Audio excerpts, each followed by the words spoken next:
5 patay sa pagguho ng isang supermarket sa Porac, Pampanga matapos ang malakas na lindol kahapon. Search and rescue operations sa iba pang mga natrap sa gumuhong gusali nagpapatuloy. Epicenter ng 6.1 magnitude na lindol sa Zambales, sinusuri na ng PHIVOLCS kung bahagi ng isang aktibong fault line. Mga dapat gawin kapag lumindol at pagkatapos ng lindol, alamin. Mga personalidad na kabilang sa Aust Duterte Matrix na inilabas ng Malacanang, iimbestigahan ng PNP. Wish-exclusive video ni Asia's Phoenix Morissette sa iconic Wish Bus umabot na ng mahigit 100 million views. Niyanig ng magnitude 6.2 na lindol ang San Julian, Eastern Samar kaninang 1:37 ng hapon. Naramdaman ang intensity 5 sa Tacloban City at Catbalogan City sa Samar. Intensity 4 naman sa Masbate City, Legazpi City at Sorsogon City. Ang ibang detalye kaugnay ng pinakabagong pagyanig. Abangan mamaya lamang.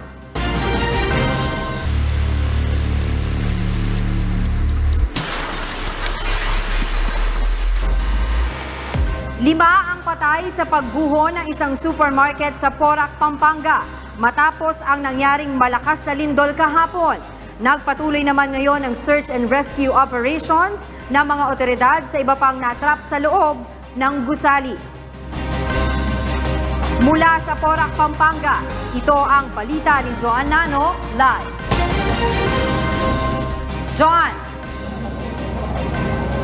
Angela, simula pa nga kagabi ay umaabot na sa halos 22 oras itong isinasagawang search and rescue operations dito sa gumuhong Chuzon Supermarket. Dito pa rin yan sa Porac, Pampanga. Sa panayam natin kanina kay Department of the Interior and Local Government Secretary Eduardo Año, kinumpirma nito na 5 na yung naitalang patay dito sa insidente. 9 na sugatan na naisalba mula doon sa ilalim nitong gumuhong gusali, habang isa pang empleyado ng Chuzon Supermarket ang patuloy pa rin pinaghahanap ng mga otoridad sa mga oras na ito. Pero ayon nga kay Secretary Año, nakausap rin niya yung ilang mga rescuers kanina at sinasabi nga na posibleng may 2 pang survivors na makuha mula dito sa ilalim nitong gumuhong gusali. Batay na rin yan sa surveillance na kanilang isinasagawa at response na rin ng mga canine dogs na kanilang ginagamit dito sa area.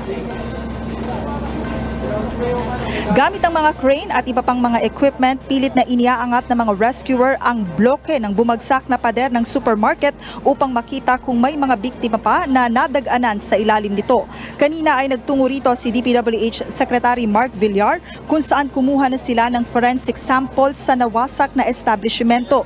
Susuriin ito ng DPWH upang matukoy kung substandard o hindi ang materyales na ginamit sa pagpapatayo nito.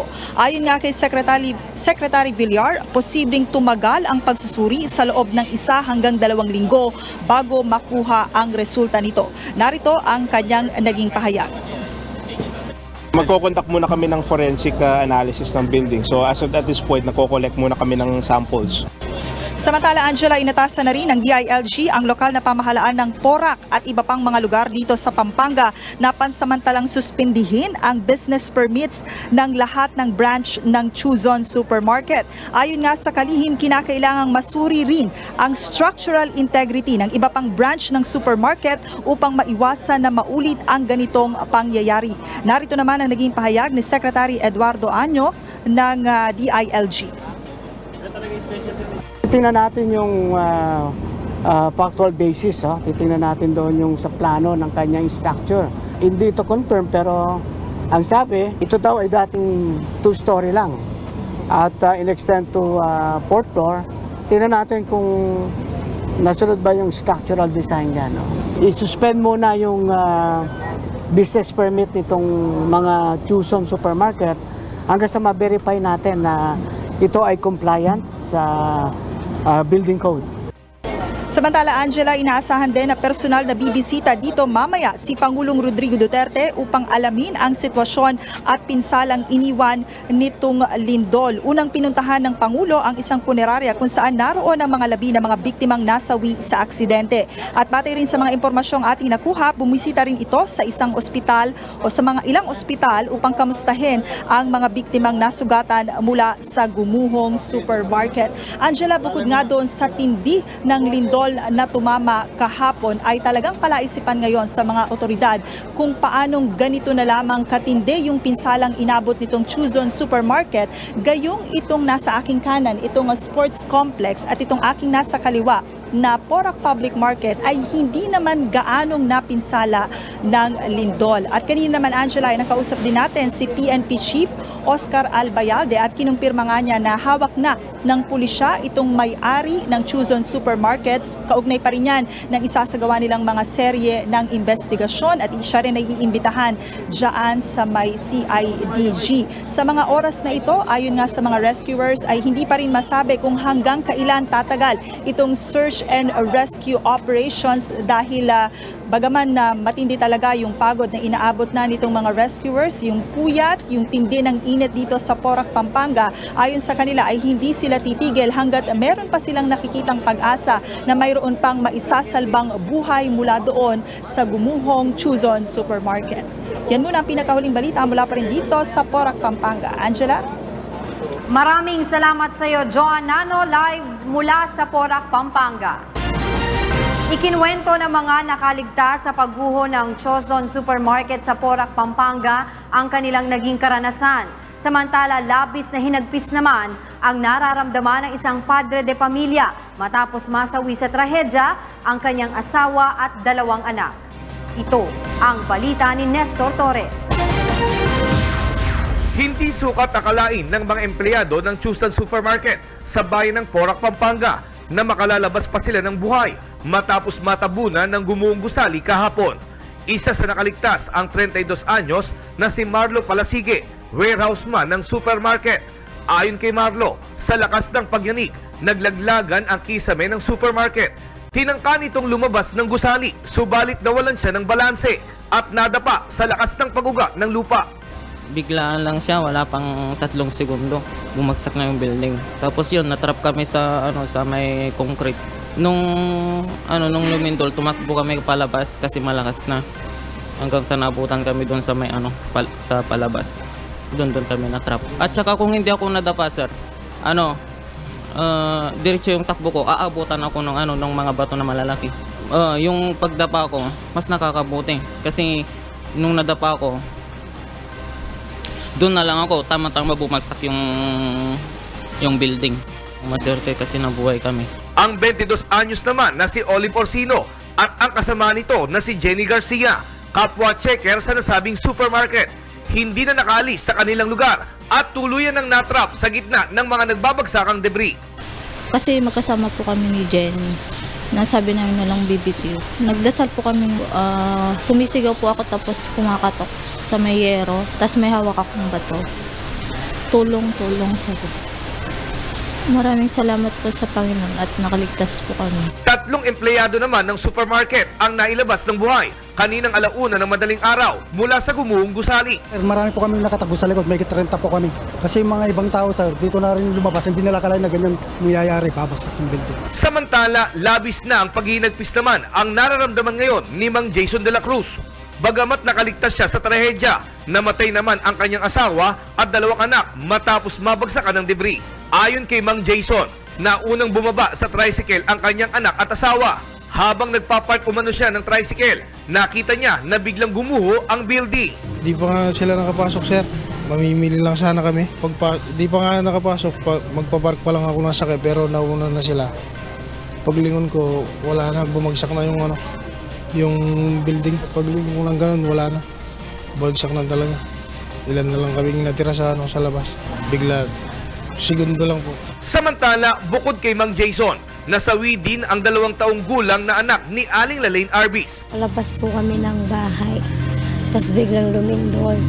Bibili lang po kami ng pagkain. Kaso yung anak ko bumalik sa bahay, kaya natabunan ng pader. Nananawagan naman ng tulong sa pamahalaan ang mga naiwang kamag-anak ng mga nasawi sa trahedya. Nestor Torres, UNTV News and Rescue, Pampanga. Sinusuri na ng Philippine Institute of Volcanology and Seismology o PHIVOLCS kung aling fault ang gumalaw sa Zambales. Ipinaliwanag din ng ahensya kung bakit mas maraming nasirang istruktura sa Pampanga dahil sa lindol. Ito ang balita ni Ray Pelayo. Sa mapang ito ng Philippine Institute of Volcanology and Seismology o PHIVOLCS ay makikita ang mga pulang guhit na ang ibig sabihin ay mga aktibong fault line na maaaring panggalingan ng lindol. Pero ang nangyaring 6.1 magnitude na lindol sa Castillejo, Zambales nitong April 22 ay hindi pa matukoy kung bahagi ng dati ng umiiral na fault. Ito ngayon ang nais na suriin ng PHIVOLCS kung karugtong ba ito ng pinakamalapit na fault na nasa 50 kilometro lamang ang distansya. Dalawang fault system na tinitignan po namin is yung Iba Fault at yung East Zambales po. Naramdaman ng intensity 6 sa San Marcelino at Subic, Zambales, Florida Blanca, Lubao at Porac sa Pampanga, Angeles City at Olongapo City. Intensity 5 naman sa Castillejos at San Felipe sa Zambales, Magalang, Mexico at San Fernando sa Pampanga, Abukay, Balanga at Maribeles, Bataan, Malolos at Ubando sa Bulacan, Indang, Cavite, Lipa City, Makati City, Mandaluyong City, Manila City, Quezon City, Pasay City, San Juan City, Taguig City, Tarlac City at Valenzuela City. Ang intensity 4, 3 at 2 ay naramdaman din sa iba pang bahagi ng Northern at Central Luzon kasama na sa Metro Manila.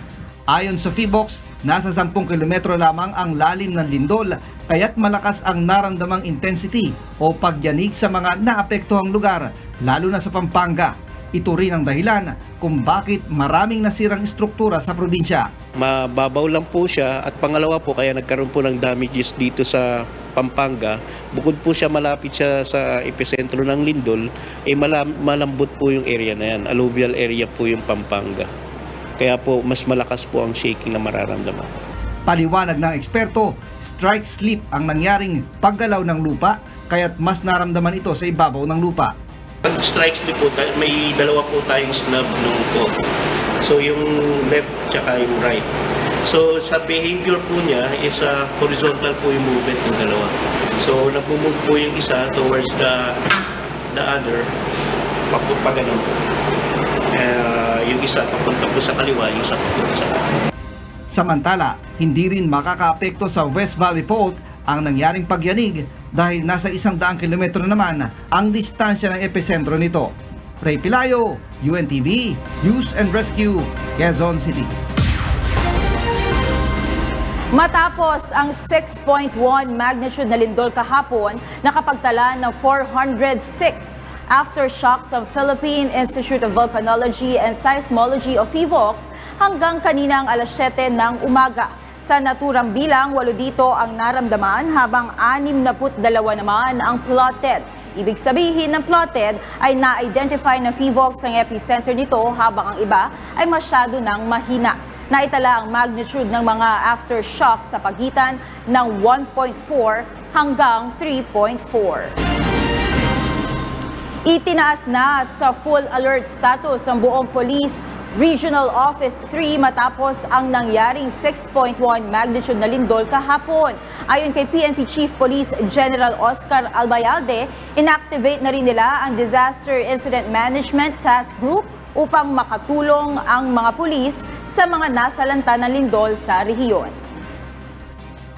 Disaster and Incident Management Team na our task force that we have na activate kagad yon, and then they provided rescuers doon sa lalong-lalo na sa may Porac area. So napakarami nating mga troops ngayon doon hanggang ngayon. Ayon din kay Albayalde, wala pa silang naitalang kaso ng looting sa mga apektadong lugar pero mahigpit ang kanilang ginagawang pagbabantay sa iba't ibang establishmento. Hopefully walang mag-take advantage dito. And we also directed our all the PNP, in fact, dun sa Region 3, dun sa hardest hit, they are on full alert status as of this time. Naranasan din ng mga anchors at news personnel ng UNTV ang pagyanig ng lindol kahapon. Ito ay habang on-air ang programa at itinuloy upang malaman agad ng publiko ang pangyayari. Ito ang balita ni Jun Suriao. Sa isang pambihirang pagkakataon, naranasan namin ang yanigin ng Intensity 5 na lindol habang nagbabalita sa harap ng kamera. Sa newscast ng Ito ang Balita kahapon, kitang-kita sa mismong kamera na nakatutok kay Miss Monica Veralio ang paggalaw ng building. Parang dinidribble na bola ang movement. Agad kong sinenyasan ang aming makasama na kumalma dahil tuloy ang aming broadcast. Matapos ang ilang segundo, para naman kaming iniugoy sa aming kinatatayuan. Sa totoo lang, nung unang beses ko naramdaman na may paggalaw, akala ko nahihilo ko. Until makita ko yung mga tao behind the camera, hinahawakan na yung mga ilaw, yung camera, dahil grabe talaga yung paggalaw. Nahirapan ding maglakad si Monica. Naisip nitong hubarin ang kanyang pares na sapatos bilang paghahanda sakaling lumakas pa ang pag-ugoy sa gusali. Matapos namang isagawa ang mga natutuhan sa mga earthquake drill na duck cover and hold positions, ay pinalabas ng gusali ng pamunuan ng UNTV ang mga empleyado nito, maliban sa news production personnel at technicians, dahil sa pagtupad sa aming tungkuling maihatid sa mamamayan ang mga pangyayari. Jun Suriao, UNTV News and Rescue.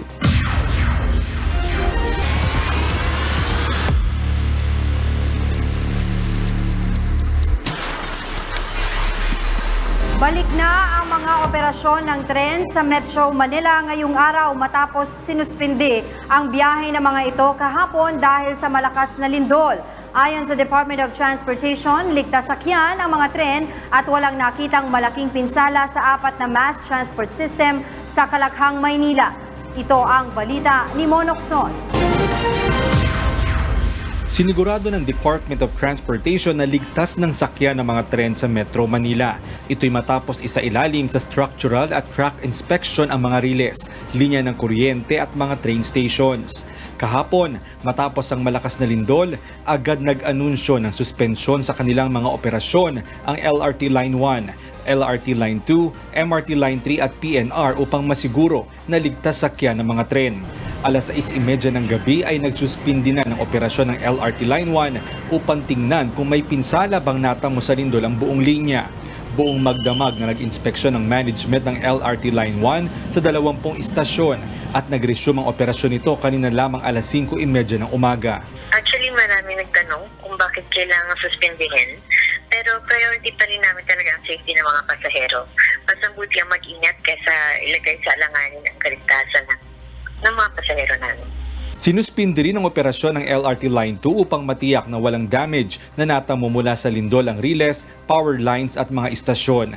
Ayon sa LRT Line 2, may nakita sila na ilang cracks sa istasyon pero manageable nila ito at hindi lubhang delikado. May mga nakitang cracks pero kung superficial naman, hindi sila kumbaga sa parang mga sa palitada lang, yung iba naman doon sa parang sa wall lang siya.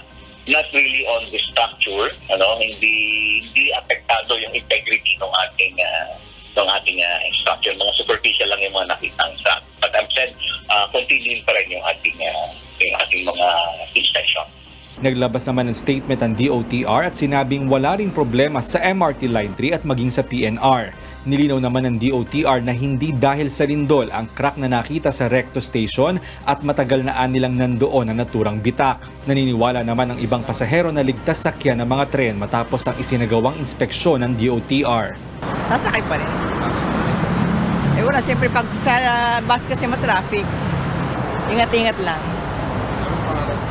Wala kaming masakyan eh. No choice kami, sasakay talaga kami. Palagay ko safe.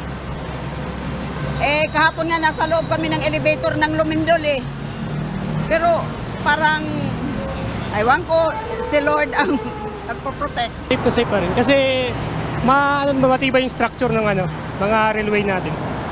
Saka wala naman dapat ikatakot kasi parang may tiwala pa rin tayo sa building natin sa Pilipinas eh. Matibay naman. Matapos ang structural at crack inspection ay magsasagawa pa rin ng regular na check-up ang management bilang bahagi ng safety procedure sa mga istasyon. Samantala, nag-abiso naman ang 24-hour shutdown ng Clark Airport matapos magtamo ng malaking pinsala sa mga pasilidad nito dahil sa lindol. Target na maibalik ang operasyon ng paliparan bukas. Sinuspindi ang mga biyahe sa naturang paliparan habang na-divert ang ibang flights nito sa Ninoy Aquino International Airport. Kinumpirma naman ni Manila International Airport Authorities o MIAA General Manager Ed Monreal na business as usual ang operasyon sa NAIA. Naglabas ng pahayag ang MIAA na walang pinsalang natamo ang mga runway at taxiway ng NAIA kasunod ng lindol. Wala ring naiulat na downtime sa mga pasilidad sa mga terminal ng NAIA, bagaman patuloy ang isinasagawang inspeksyon sa mga istruktura ng paliparan. Nagbabala naman si Monreal sa mga airline companies na huwag samantalahin ang nangyaring lindol kahapon upang i-delay o kanselahin ang kanilang mga flight. Mon Hocson, UNTV News and Rescue. Nagkabitak-bitak ang isang tulay sa San Marcelino, Zambales matapos ang malakas na pagyanig kahapon. Nangangamba tuloy sa kanilang kaligtasan ang ilang residente doon. Ito ang balita ni Leslie Widem. 40 taon nang nakatira si Tatay Alvaro Moreno Lobero sa Purok 3, Barangay Burgos, San Marcelino, Zambales. Ayon kay Tatay Alvaro, kahapon ang unang pagkakataon na nakaranas siya ng malakas na lindol. Karatig bayan lamang nila ang Castillejo, Zambales, kung saan naitala ang sentro ng 6.1 magnitude na lindol kahapon. Matapos ang malakas na pagyanig, napansin ng mga residente na nagkaroon ng bitak ang magkabilang bahagi ng tulay sa Barangay Burgos. Dahil dito, nangangamba ang ilang residente sa kanilang kaligtasan. Ay, gusto namin, madam, yung matabunan ulit para mapalitan yung yung nagbibiyak, matibag. Baka biglang gumuho yan eh. Nangangamba talaga. Siyempre, hindi tayo makakadaan dyan sa creek na yan. Lalo pat pag malakas na ang tubig, hindi tayo makakadaan. Siyempre, dahil yung nga tulay nito, gagawang kung hindi bababa, masisira, tutumba. Kaya yun ang kailangan mapalitan. Wala na, dito na lang sa tubig na naman dadaan. Kaya kailangan mapalitan na itong tulay ito. Ayon naman sa lokal na pamahalaan ng San Marcelino, gumagawa sila ng mga paraan para matulungan ang mga residente sa lugar, lalo na ang mga nagsilikas matapos ang malakas na pagyanig. Inaalam din ang lawak ng pinsala ng lindol sa bayan upang magawa ng karampatang aksyon.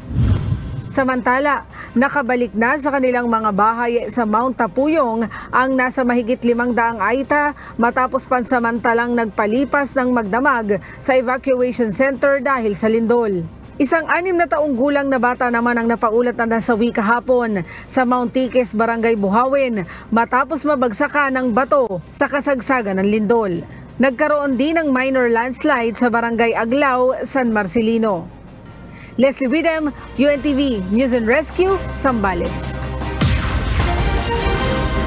Napinsala ng malakas na lindol kahapon ang bahagi ng gusali ng Emilio Aguinaldo College sa Maynila.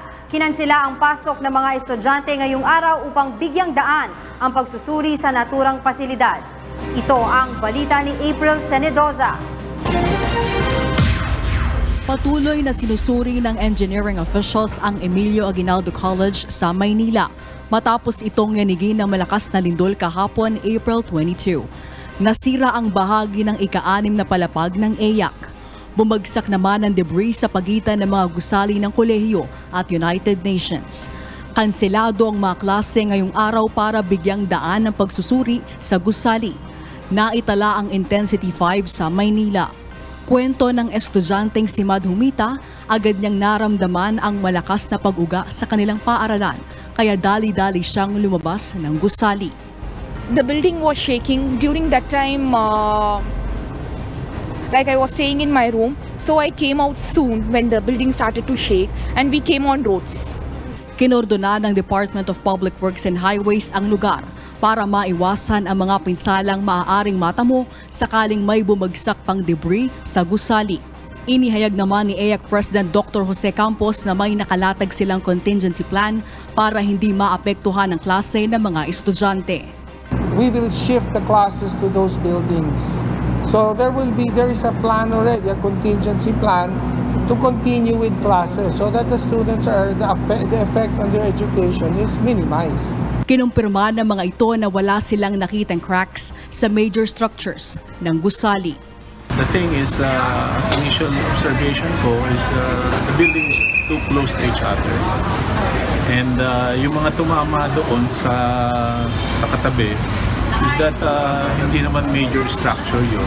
Sa kabilang banda, inihag ni Public Works and Highways Secretary Mark Villar na naabisuhan na nila ang safety officer ng EAC na wag nang gamitin ang gusali. Inatasan rin ang mga occupant nito na lisanin ang naturang gusali.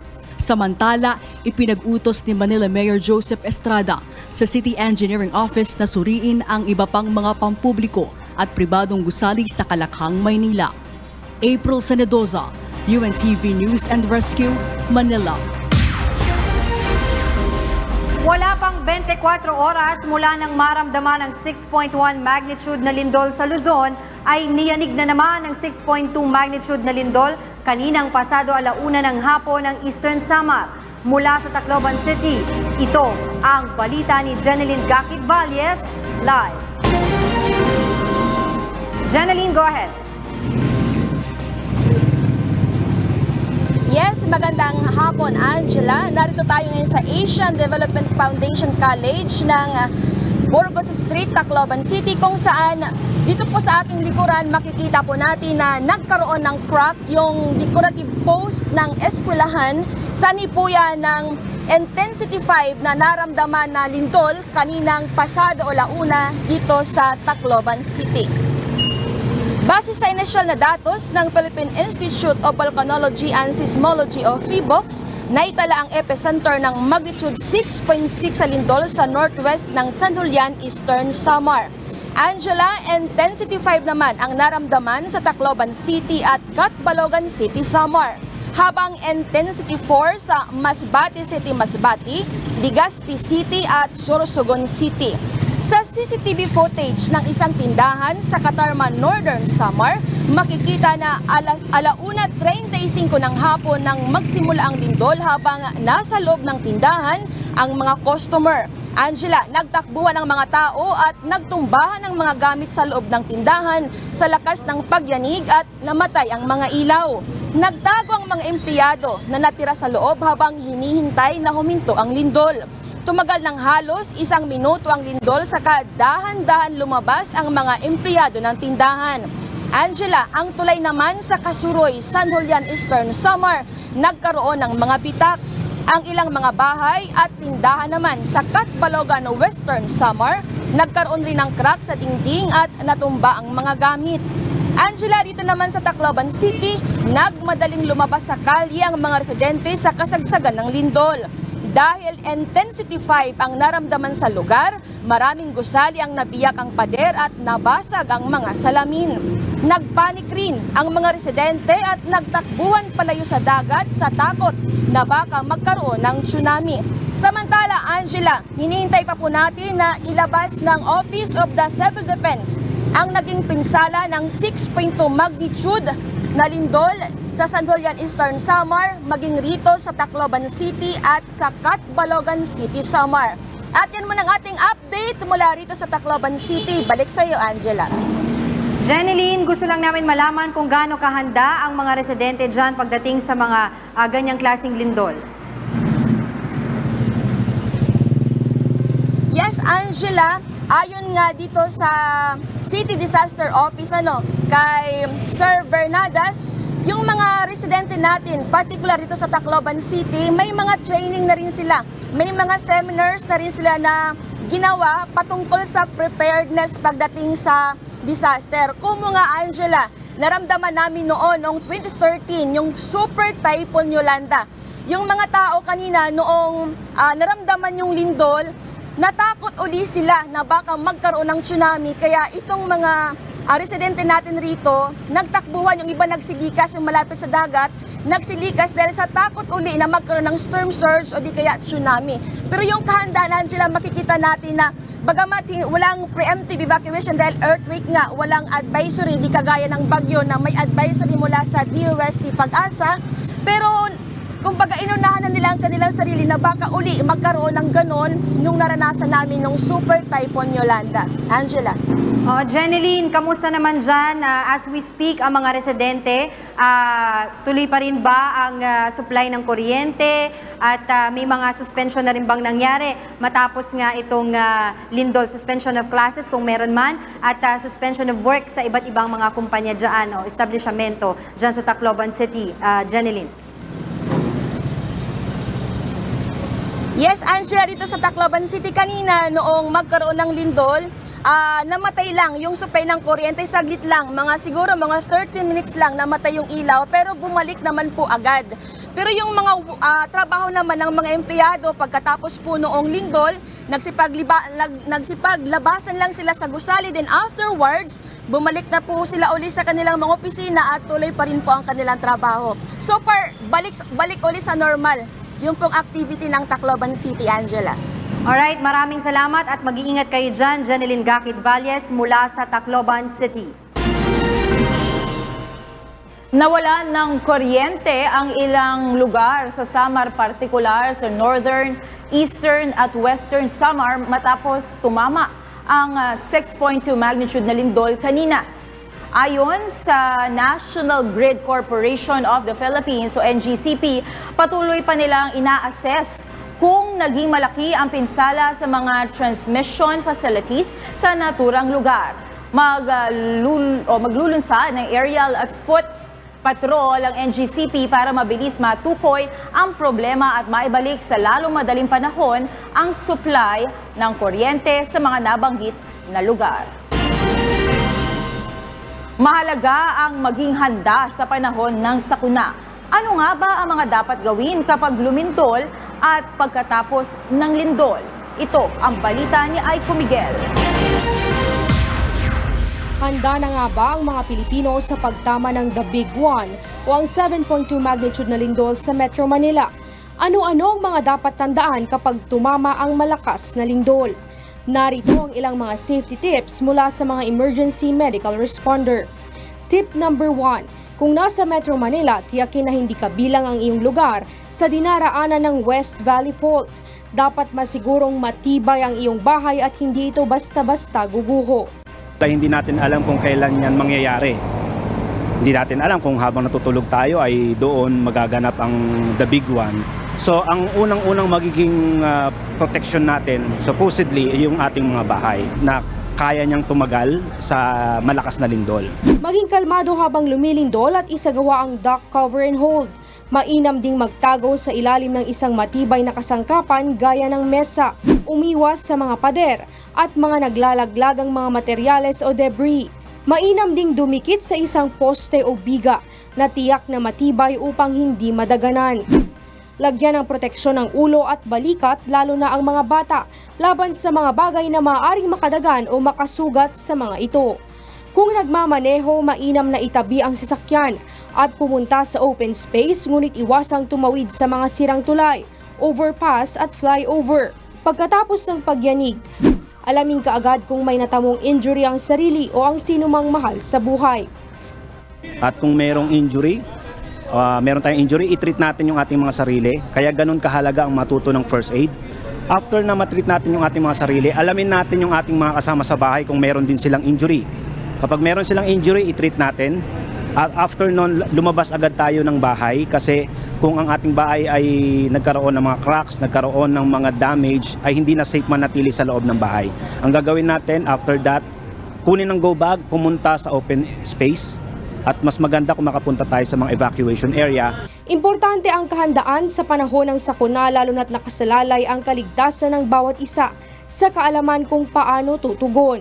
Kaya bilang bahagi ng paghahanda sa mga kalamidad at sa pagtama ng malakas na lindol, Isasagawa ang 4th UNTV Rescue Summit sa darating na linggo, April 28, 2019, alas 6 ng umaga sa Marikina Sports Center. Dito makikita ang mga dapat gawin. Dapat may handa sakaling tumama ang The Big One o ang 7.2 magnitude na lindol. Kasama ng UNTV rescue teams ang lokal na pamahalaan ng Marikina at ang Marikina Bureau of Fire Protection at iba pang rescue units at ahensya ng pamahalaan. Magkakaroon din tayo ng mga libreng seminars na kung saan ang mga bawat participants ito ay matututo ng basic first aid, hands-on CPR, disaster awareness, and family disaster plan. Para sa karagdagang impormasyon sa UNTV Rescue Summit, tumawag lamang sa Rescue Hotline 911 UNTV. Aiko Miguel, UNTV News and Rescue, Marikina City.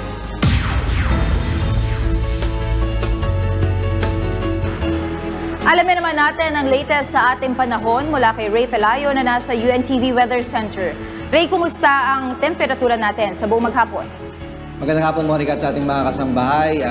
Pumalo pa rin ng 35.8 degrees Celsius yung ating temperature sa may Science Garden sa Quezon City bago mag alas 3 yan ng hapon. At inasahan pa rin natin sa ibang mga lugar sa Pilipinas ay pagtala pa rin tayo ng matataas na mga temperatura, lalo na yung mga heat index. Umiral ngayon itong easterlies o yung hangin na nanggagaling sa may silangan na nakaka-apekto sa malaking bahagi ng ating bansa. Ayon sa Pag-asa, makakaranas pa rin ng maliit pa rin ang possibility na makaranas ng mga pagulan ang malaking bahagi ng ating bansa. At liban na lamang doon sa may eastern section kung saan maaaring maapektuhan yung Bicol at yung ilang area pa rin ng Samar at Leyte area. At maaari naman na makaranas pa ng malinsangang temperatura ang Tuguegarao at ilang bahagi ng Visayas at Mindanao. Monica? Ray, maraming salamat sa iyong ulat. Live na nag-uulat mula sa UNTV Weather Center. Iimbestigahan ng Philippine National Police o PNP ang mga personalidad na kabilang sa matrix na inilabas ng Malacanang na nagsasabwat umano upang patalsikin sa pwesto si Pangulong Rodrigo Duterte. Tinawag namang katawa-tawa ng ilang isinasangkot na mamamahayag ang naturang ouster plot matrix. Ito ang balita ni Lea Ilagan.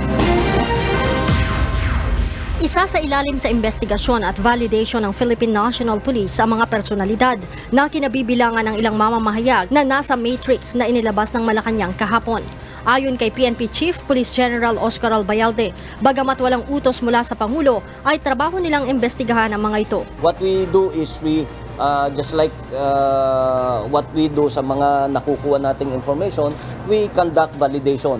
We conduct validation so that anytime nahingan kami ng comment namin o ng information coming from us, we can give them information. Aniya, importanteng malaman kung totoong may kinalaman ng mga ito kay alias Bicoy at kung may sabwatan sa pagitan ng mga ito upang patalsikin ang Pangulo. Kung mapatutunayan aniyang may destabilization plot ang mga ito, ay hindi mangingimi ang PNP na magsampa ng kaso. Evidence so warrants, there can always be cases filed against them. No? Ang ano dito is always we go for evidence. No? We go for evidence. Yung talagang substantial evidence that will stand in court. Matatanda ang inilabas ng Malacanang kahapon, ang matrix na nag-uugnay kay Bicoy at sa ilang mamamahayag sa umano'y planong pagpapatalsik sa Pangulo. Itinanggi naman ng mamamahayag na si Ellen Tordesillas ang paratang. Sa isang pahayag, bagamat sinabi ni Tordesillas na nakatatawa ang mga akusasyon dahil hindi naman totoo, nakababahala pa rin aniya ito. Sa Reza's Twitter post, tinawag namang fantasy ni Rappler CEO Maria Reza ang inilabas na matrix ng palasyo. Una nang iginiit ng Malacanang na validated ang inilabas na matrix patungkol sa umano'y planong destabilization. Ayon kay Chief Legal Counsel at Presidential Spokesperson Secretary Salvador Panelo, karapatan ng publiko na malaman ang naturang impormasyon, kaya nila ito inilantad. Hindi yan mag-instruct sa akin na i-release ko kung hindi niya na-validate. If there is a ouster plan, then people should know about it. People have the right to know what's happening in this government, and that includes people who want to destroy this government. Batay sa kopya ng Malacanang ng umano'y matrix, may 3 media organization kabilang ang ilang mga journalist at isang makakaliwang grupo ang tumutulong umano kay alias Bicoy. Si alias Bicoy ang nagpulgar sa isang social media site Nang umano'y pagkakasangkot ni Presidential San Paulo Duterte, Hanilet Avancenia at dating Special Assistant Bongo sa umano'y sindikato ng illegal na droga sa bansa.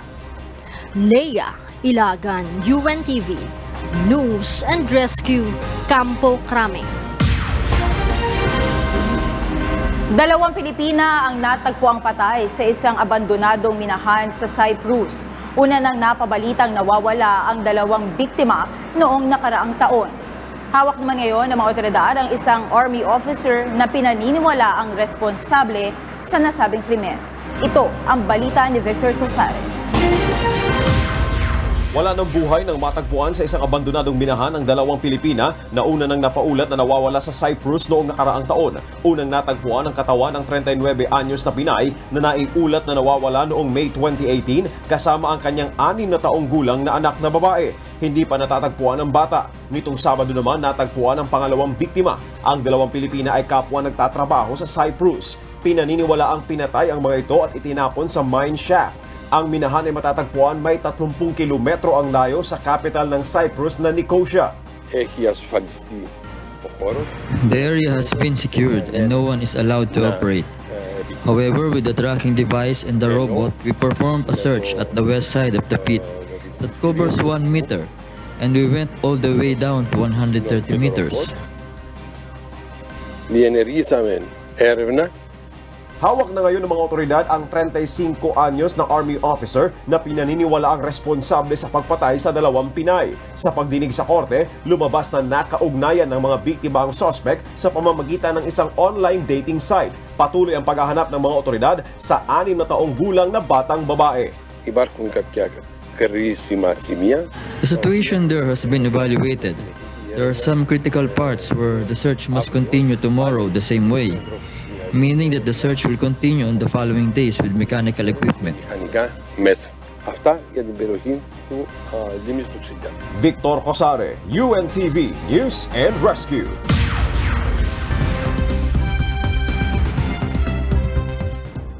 And for the news abroad, Sri Lanka declared a state of emergency following a series of deadly bombings on Sunday. Security also remained tight amid warnings of more attacks. Asher Gadapan Jr. reports. Sri Lanka remained in shock on Tuesday, 2 days after a string of bombings at churches and luxury hotels across the Indian Ocean island killed 290 people and wounded about 500 amid warnings that more attacks are possible. Authorities cordoned off a wider area surrounding St. Anthony's Shrine, one of the bombing sites in the capital Colombo, after a few bombs were defused in the locality in the previous day.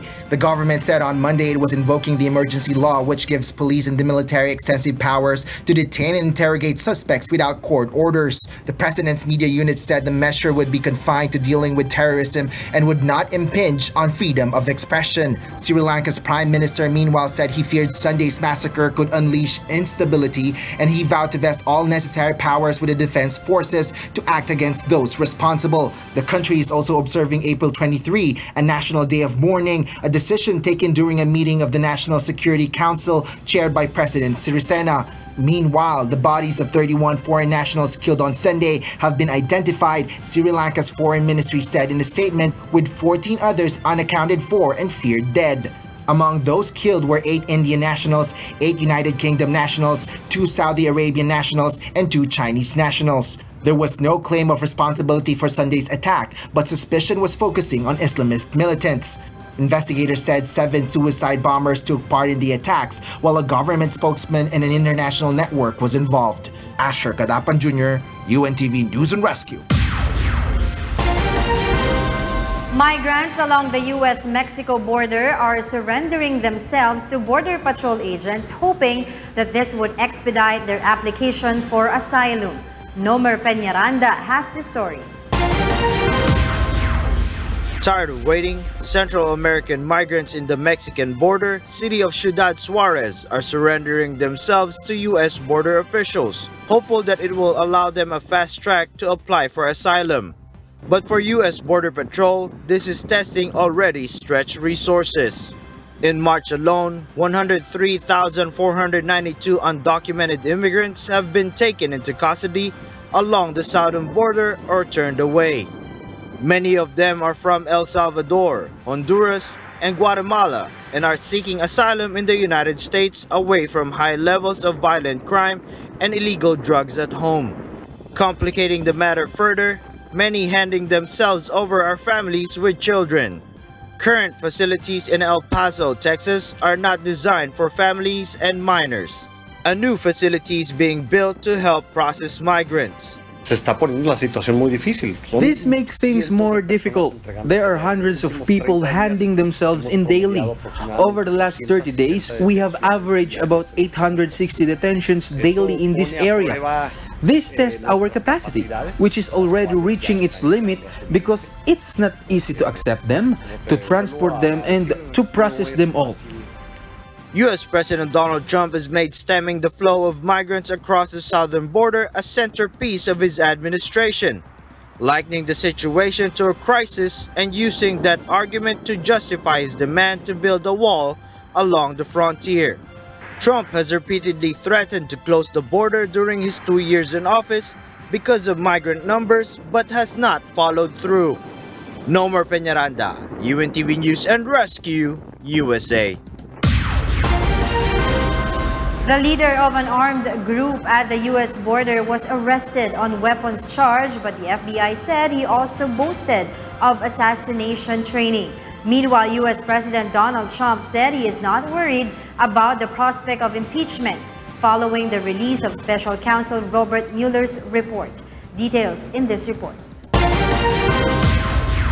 The leader of an armed group that is stopping undocumented migrants who cross into the United States from Mexico had boasted about training to assassinate former President Barack Obama and Hillary Clinton, an FBI agent said in court papers on Monday. Larry Hopkins, leader of the United Constitutional Patriots Group, whose camouflage-wearing armed members claim to have helped U.S. officials detain some 5,600 migrants in New Mexico's desert in the last 60 days, was arrested Friday on a weapons charge. The FBI said that in 2017, witnesses had accused Hopkins of saying that the UCP was planning to assassinate Obama, former Democratic presidential candidate Clinton, and financier George Soros. Critics, including the American Civil Liberties Union, accused the UCP of being vigilantes who illegally detain and kidnap migrants by impersonating law enforcement. U.S. President Donald Trump said he was not even a little bit worried about the prospect of impeachment following revelations contained in Special Counsel Robert Mueller's report examining Russian interference in the American election. The report detailed extensive efforts by Trump and members of his administration to manage the public perception of his response to the Russian interference. It suggested that on a few occasions, Trump asked members of his staff to carry out directives that were beyond the law or ethics. The report said Trump was eventually persuaded by staff members that a particular order was ill-advised, or on occasion that the directive was ignored outright by members of his staff. Worried that your staff is ignoring your orders as the Mueller report portrays? Nobody disobeys my orders. Are you worried about impeachment, Mr. President? Yes! A little bit.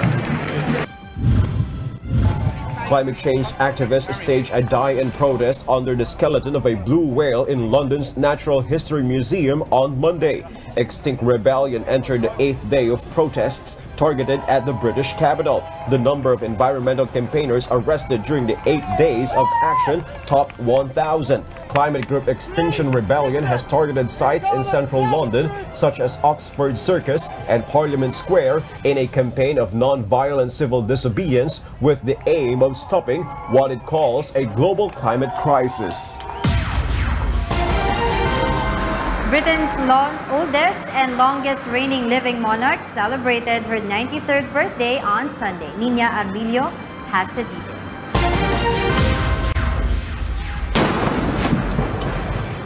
Gun salutes rang out in Hyde Park and the Tower of London in the British capital on Monday to celebrate Queen Elizabeth's birthday.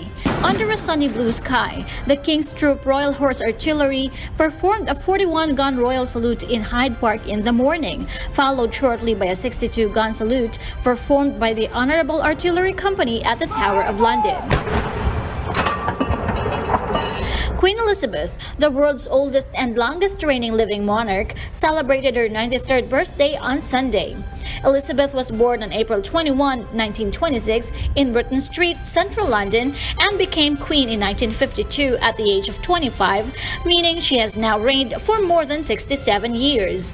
She has an official birthday in June, which is publicly marked with a large parade of soldiers through Central London, known as Trooping the Colour. Meanwhile, Britain's Prince William and his wife, Kate, have released 3 new photographs of their youngest son, Prince Louis, to mark his first birthday. 2 of the photographs show Louis in a woodland setting with moss stuck to his red sweater, while in a third, he sports a blue jumper with a picture of a dog on the front. All were taken this month by Kate at the family's home in Norfolk, Eastern England, Kensington Palace said. Louis, who is 5th in line to the throne, has a 5-year-old brother, Prince George, and 3-year-old sister, Princess Charlotte. Nina Armilio, UNTV, News and Rescue. 6 na sundalo ang nasawi habang 9 naman ang sugatan matapos tambangan ng New People's Army ang mga tauhan ng 46th Infantry Battalion sa pagitan ng Barangay Daligan at Baluan sa Calbiga, Samar kaninang pasado alas 2 ng madaling araw. Gumamit pa ng landmine ang mga rebelde laban sa mga sundalo. Nagsasagawa ng community support program ang mga sundalo sa Barangay Beri nang mangyari ang pagpapasabog at pananambang. Patuloy na tinutugis ng militar ang mga responsable sa insidente. Mahigit 200,000 trabaho sa loob at labas ng bansa ang nakalaan sa isasagawang Labor Day Job Fair. Gaganapin ang job at business fair sa 29 na lugar sa bansa at lalahukan ng mahigit 1,500 employers. Ang main site ng job fair ay ang Kingsborough International Convention Center sa San Fernando, Pampanga. Highlight naman ng pagdiriwang ng Labor Day ang groundbreaking ng kauna-unahang OFW Hospital sa bayan ng San Fernando.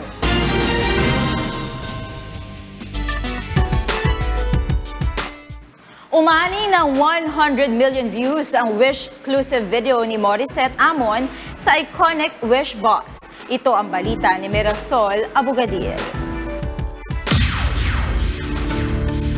Isang panibagong milestone ang naitala ni Asia's Phoenix Morissette sa kasaysayan ng Philippine music industry.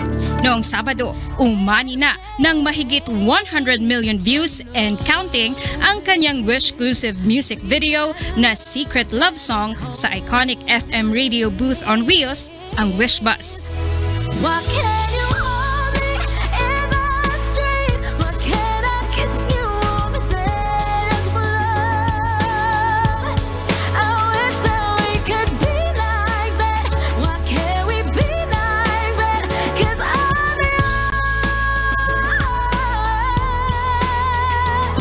Ang Secret Love Song ay kabilang sa 6 na mga music video sa Pilipinas na unang umani ng mahigit 100 million views sa pamosong video sharing platform na YouTube. Tinangkilik ito hindi lamang ng mga Filipino music lover kundi ng mga banyaga at palaging naitatampok sa reaction videos ng mga foreign YouTube reactors.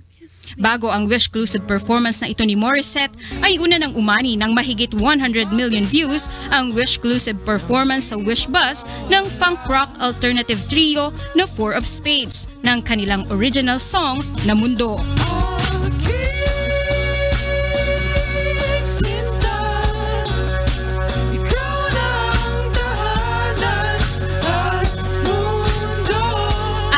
Bakit Ba Ikaw ni Michael Pangilinan na mayroon ng mahigit 107 million views and counting.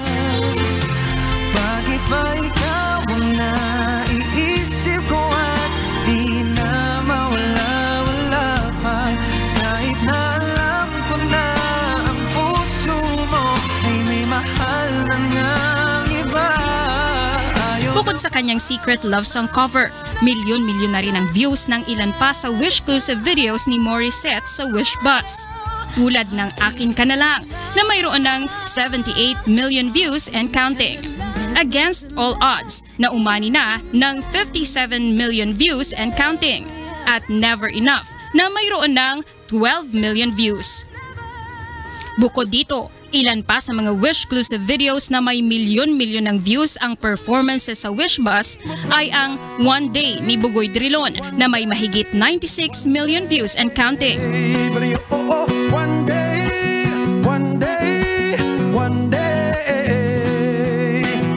Sa ngalan ng pag-ibig ng December Avenue na may 33 million views and counting.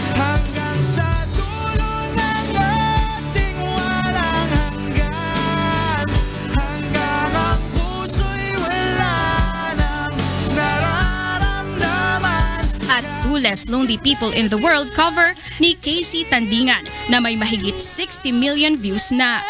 Two less lonely people in the world and it's gonna be fine.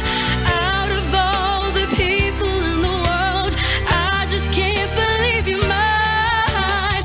Sa kabuuan, mayroon ng mahigit 1.977 billion na accumulated views ang mga Wish-exclusive performances na uploaded sa #1 FM YouTube channel sa Pilipinas, ang Wish 1075 na mayroong 5.3 million subscribers and counting.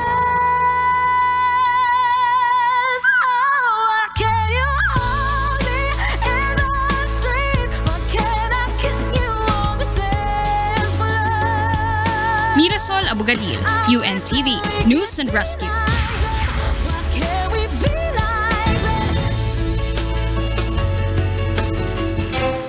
Nanawagan ng panalangin si Brother Eli Soriano para sa sambayan ng Pilipino matapos na tumama ang lindol sa Zambales kahapon. Ito ang balita ni Jun Soriano. Masayang nagsasagawa ng sports at iba pang recreational activity ang mga kabataan sa Members Church of God International sa Apalit, Pampanga nang yanigin ng 6.1 magnitude na lindol ang Zambales kahapon. Agad na nagsagawa ng emergency evacuation ng UNTV News and Rescue na nakaposte sa lugar upang tiyaking ligtas ang bawat kalahok sa nasabing aktibidad.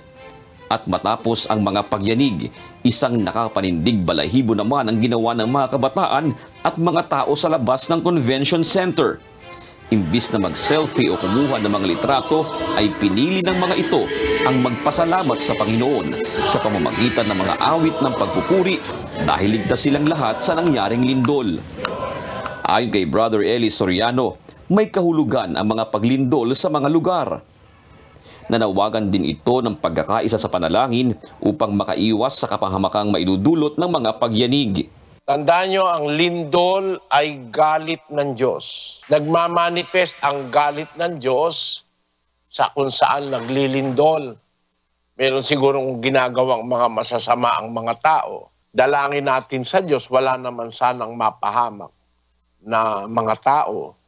Kahit hindi kapatid, kahit ano pa sila, wag naman sanang magkaroon ng malaking damage. Pero hindi maiiwasan, nakahula sa Biblia yan, lilindol sa iba't ibang mga dako. Yun. Kasama yan sa sinabi ng Panginoong Jesus. Jun Soriao, UNTV, News and Rescue. At yan ang naging kabuuan ng ating balitaan ngayong gabi. Aming inilahad ng buong katapatan kung paano namin nasaksihan. Kayo'y makapagtitiwala ng aming nakita at narinig ang aming ibinabalita. Magandang gabi.